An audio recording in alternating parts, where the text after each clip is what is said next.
Okay, so hey everyone, we're a university film crew and we're going to be presenting a project that we've been working on sort of over the past few months, almost a year really. So just a brief introduction. My name's Lucy and we'll also be sort of introducing what drew us to do this project. So I wanted to make a documentary involving cycling because of how symbolic it feels. As you've probably heard from the previous talk, cycling sort of long stretches involves patches of hardship, freedom, reflection, and enjoyment, and in a way that's similar to how life just feels in itself. And one thing I found interesting about cycling is that no stage lasts forever. A difficult climb eventually passes, but so does an easy descent afterwards. And then it's just also the therapeuticness, which made it sort of the perfect thread for me to connect different stories and emotions that I wanted to tell in my film Remnants of a Journey. Daisy. Hello, my name is Daisy. On this project I was the producer, and this was a university film, so I had to this was the role I've been working up to throughout my degree, which kind of involves the logistics of making something happen. So I was drawn to this film because of the complexity, as you're about to hear, but mainly, and again as you're about to hear, mainly the story. I remember there was a day where everyone pitched their ideas, and I remember hearing Lucy tell the story, and I had no idea the backstory behind it, but yeah, I really felt something when I heard the story, and I really wanted to make this happen for her. But I also, on the other side, with my degree, I knew it'd be a challenge, and I really was looking forward to that. My turn. Hi, I'm Malik. I was doing sound for the film probably since first year. I've been friends with Lucy and sort of heard on and off about what was going on in her life and while being in and out of uni. But I thought just this project, love adventure, I love going to new places, but also just wanted to support Lucy through the project in the best way I could, I guess. I'm Will, I'm the director of photography. For me it was kind of the ambition of the project from the scope of a university project. It was never been seen before, especially at Falmouth, so it was quite exciting.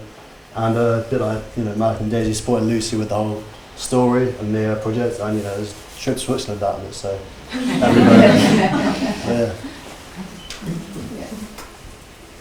So what's the film about? So Remnants of a Journey originated after I lost my father in November 2024 from a rare tumour in his spine. But yeah, that's him when he brought me to move to Falmouth for uni. So yeah, during most of the progression of his illness, I was actually studying abroad, and while my family was back in Switzerland, while my family was back in Switzerland with him, I did witness sort of the onset of the illness, and then I was called home about 3 months later, and then he passed away then too.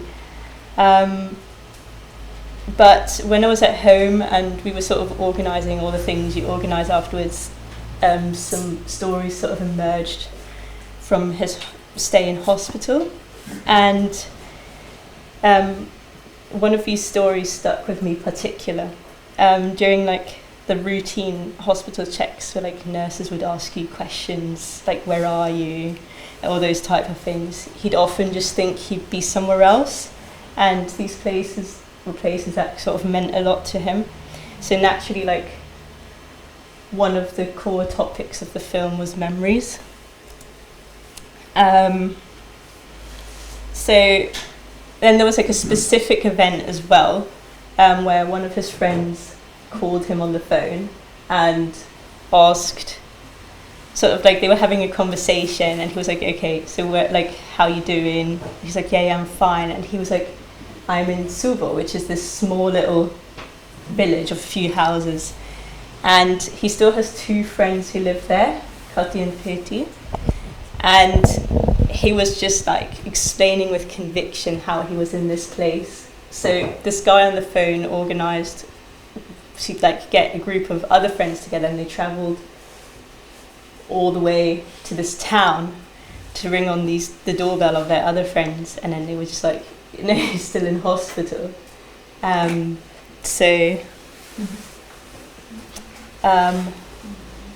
That's sort of like, so then that's sort of like shaped some of the idea of the film. Like here you can see we actually went to the town and spoke to these friends, but it mainly like sparked the question, what are we really living for, and which moments stay with us when everything else sort of fades away.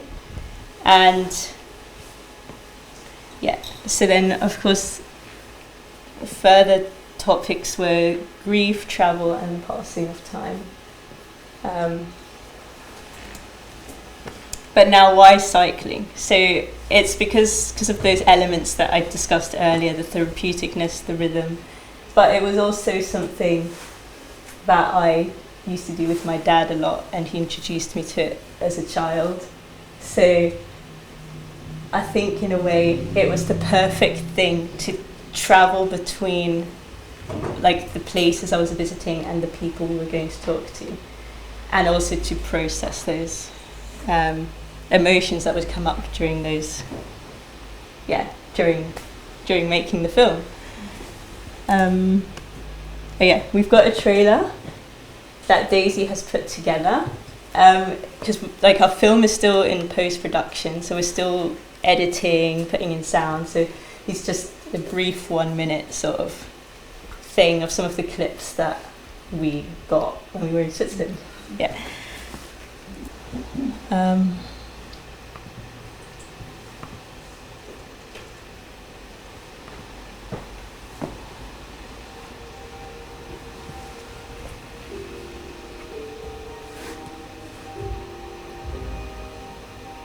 I felt like I was with him, but like the version of him that was like my age, which was pretty cool. But it's so class, Lucy.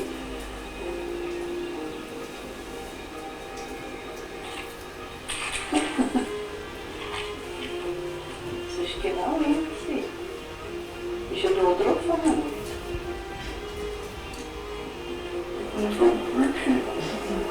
Ja, Flattknüsse und wirklich, weißt du, was noch ist, oder was soll noch nicht passieren?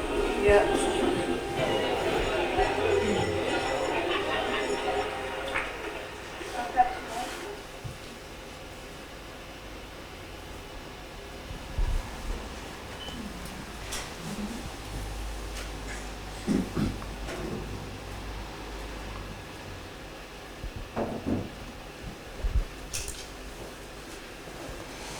Okay.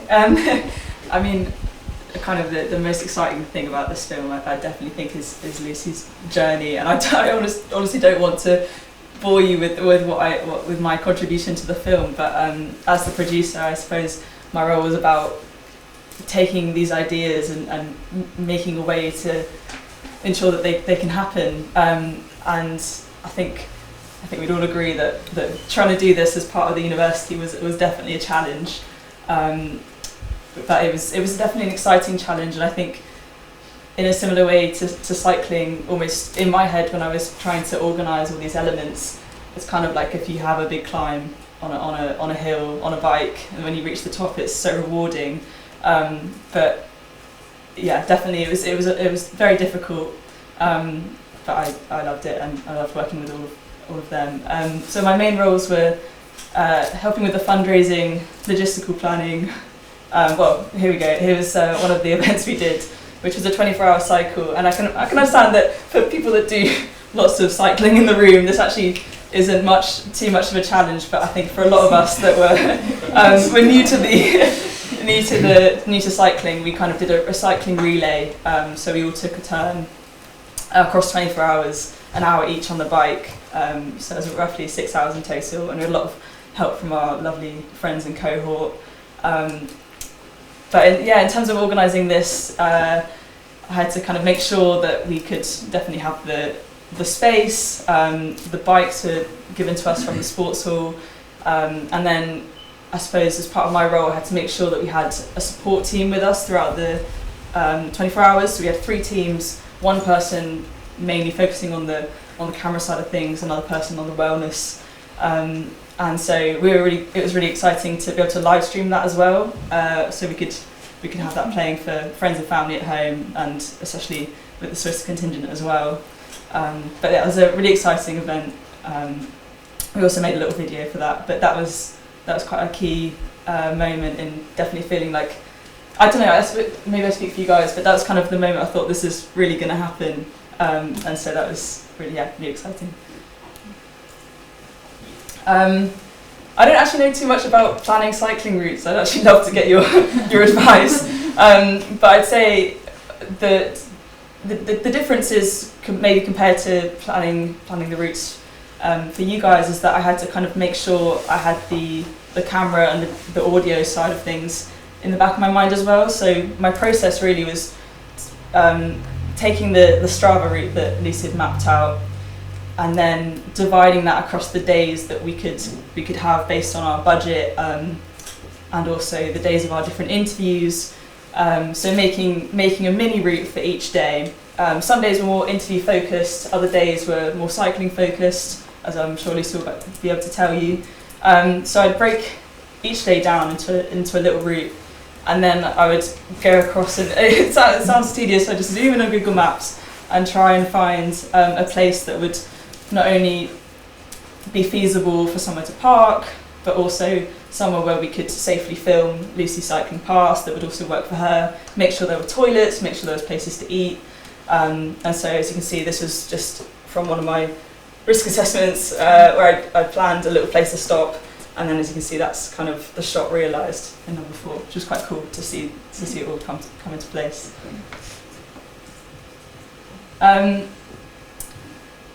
I think the main thing as being a university film was having to make sure that the locations were feasible. We had members of staff kind of checking every place and be like, oh, does it have this? Is it okay for this?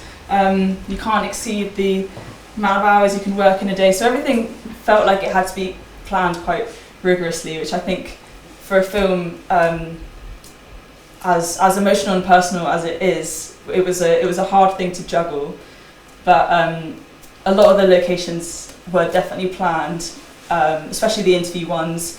But also, I think what was a really nice part of it was that we'd kind of come to an agreement that, if we used our intuition and our judgment, we could find a place on the route if it was suitable, and it felt natural, because that's what we didn't want to lose with this film, to get new shots or do interviews. So this one on the right was Lucy and her cousin, and the light was perfect, and they'd been cycling for a while, and you just want to sit down, have some bread, and have a chat. And I think that was like a really exciting scene because it felt so natural and so real.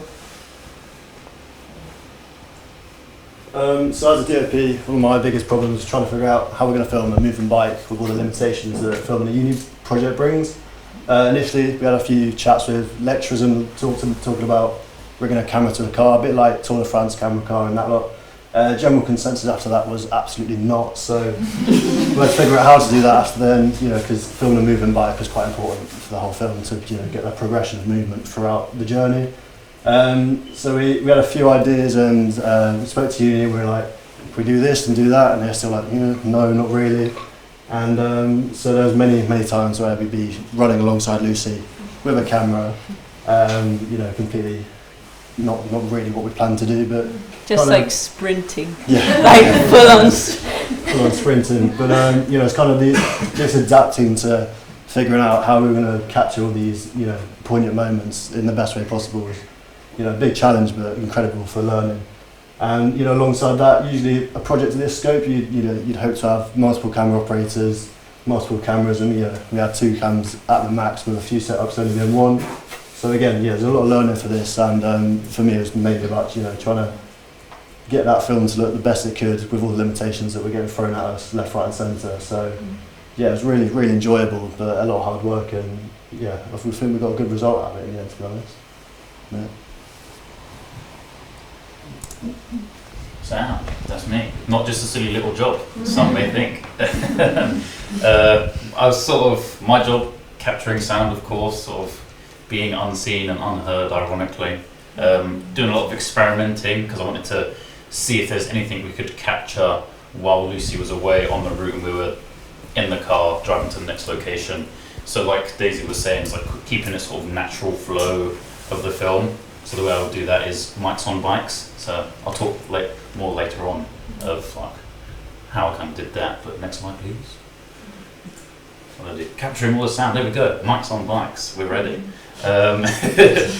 Here, a few of us standing in a field on spontaneous locations. My job, I don't think, was as hard as Will's in terms of battling with the uni, getting things done, because I just sort of hold the stick and look pretty. Yeah, the picture of bikes, surprise there. So that 2 shots was then Lucy and Julia, they come back from like an hour or so of cycling. So at that point, we don't like speak to them apart from maybe texting saying, where are you? But I wanted to sort of capture if they did any speaking in between times where a natural conversation would come up. Because when there's like a camera right in your face, automatically you're going to start choking up. Like when you're sitting in front of a room full of people, same kind of thing. So sort of wanted to capture natural conversations, so I had a little mic recorder in the backpack and then mics rigged up to the bike, some tucked in the helmet, some in the clothes, so then if they needed to start talking about whatever or a topic came up, then we could. And then yeah, that's me successfully holding the bike up in the air after getting mics on it. Next slide please. Silence is quite an important part of sound, ironically. Especially with such an emotive, personal topic, you want the film to breathe, you want the audience to sort of let their own thoughts digest rather than bombarding everyone with, oh, here's a bike passing, so we're going to do a bunch of gravel sounds and bird sounds and whatnot. So knowing when and where to place silence and certain sounds and certain like levels of music is quite important for the film. So if you get to watch it, which I highly recommend you do, when we're done, look out for the silence. Most importantly, the best sound comes in the hips and the angles. Next slide, please. And the jumps, that's where you get the best sound. Next slide, please. Lucy's turn. Okay. So directing, I mainly developed the narrative for the film and communicated my vision across different departments. And then there was also like a lot of, what came with it was also a lot of translating work, I guess, because yeah, I had to translate a lot of things from English to German and the other way around when we got back here. But I mainly want to use this part actually to stress like how valuable it's been to me to be able to like work with this amazing team, and also like everyone else who's sort of helped in the project, because there's so many like elements that come together making a film. It's like emotional support, and then it's people on location, it's people in post-production that you don't really think about when you watch a film, and it's and that's pretty much it. But before we head like into the Q&A round, I think I want to hand over the word to Daisy to because it's like one more like really, I think one of our biggest achievements in making this film. So back to Daisy. So I think collectively we decided that we had a large budget to raise. We were going to Switzerland, and we needed a car, we needed all this stuff, but it was really important to us that this film had a wider impact just beyond making a university project.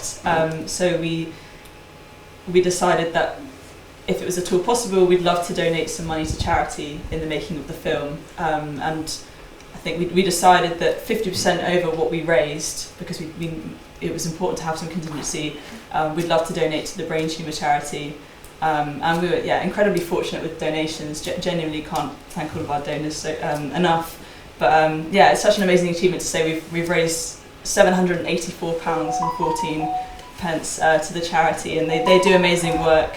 And I think that was such a driving force throughout all the difficulties of production, pre-production, post-production, was knowing that we could be doing something to help a lot of people. And this is obviously a charity very closely linked to Lucy's father. So that it was brilliant. And I think that for me is the proudest moment of the whole project. And it's a really great thing.